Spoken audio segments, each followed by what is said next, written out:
Malaking volume ng shoppers na nagpupunta sa mga mall ramdam na habang papalapit ang Pasko. Narito ang report. Ramdam na ang dagsa ng mga Christmas shoppers sa mall na ito sa Dagupan City ilang araw bago ang Pasko. Kung dati raw, tinatayang nasa 10,000 katao lang ang nagpupunta sa mall kada araw, pero ngayon umaabot na sa 14 hanggang 15,000 mall goers sa isang araw. Ramdam na ang Christmas rush kaya in-extend na rin ang mall hours.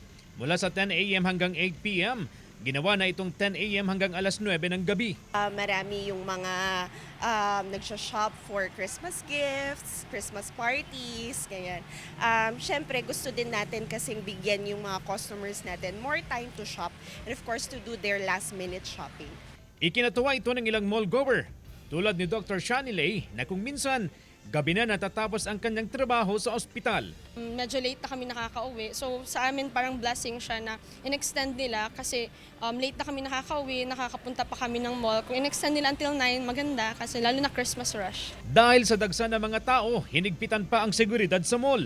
Maya't maya ang pag-iikot ng mga security guard upang matiyak ang kaayusan ng mall at kaligtasan ng mga customer. Nagdagdag po tayo ng manpower natin sa perimeter para at least ma-secure din yung mga mall goers natin na magpa-park dito sa mall. At the same time, sir, mayroon din tayong additional guard sa loob.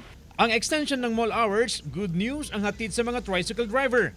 Malaking bagay raw ito upang makabawi sa kita, lalo't ilang araw na lang, Pasko na. Pumapasada ako minsan alas 12, alauna na. Umabot pa ito ng alas 9, di kahit papaano makapag-uwi pa rin ako ng maganda-ganda. Kasama si Henry Duminsil, CJ Torida, One North, Central Luzon.